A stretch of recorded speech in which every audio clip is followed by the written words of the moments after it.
I'm here with Chloe Rooke, our wonderful conductor for the Cinderella production. Hello. Hi, Chloe.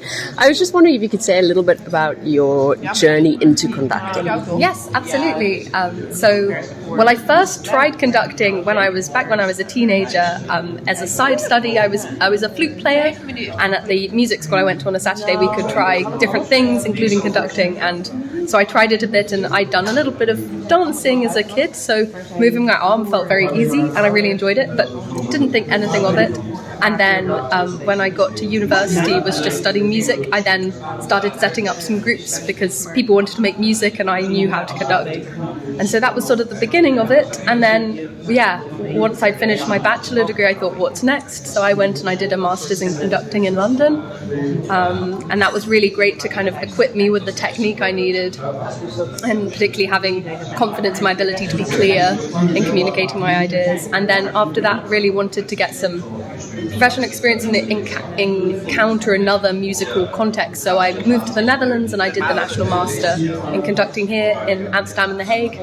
And that was great. Had some mentorship from Jack Van Steen and Ed Spanyaerts and the late Kenneth Montgomery, as well as Anthony Hermes, and really learnt about lots of different repertoire. And we got to meet most of the orchestras in the Netherlands, either via assisting or master classes. And then after that, I was assisting with the radio orchestra for a year, which was great to get to know big repertoire, and of course to assist the music director Karina Kanalakis, who's really inspiring open musician. And then since then I've been freelancing for now a year and a half, working on opera and orchestral music, and this is my first time doing ballet as well, so getting to work with Mingus, who's the young artist who's doing some of the performance in our production.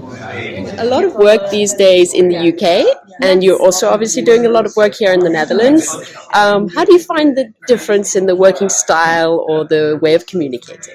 Yeah, I mean, I think for me, my job, my preparation doesn't change too much depending on where I'm working.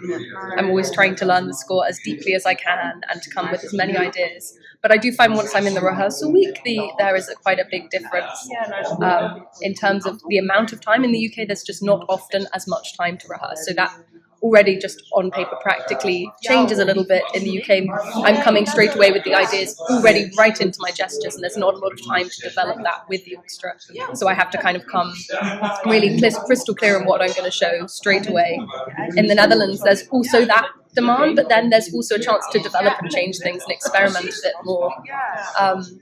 And I find that generally orchestras in the Netherlands are really open for experimenting and trying something and just seeing as well, exploring together rather than kind of coming already with pre-decided ideas.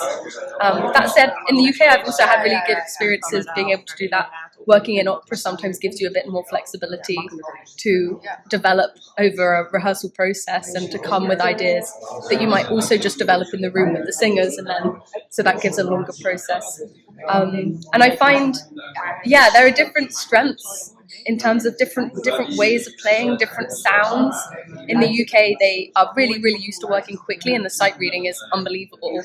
And in the Netherlands, I find I really love the ability to create beautiful sostenuto in the string sound.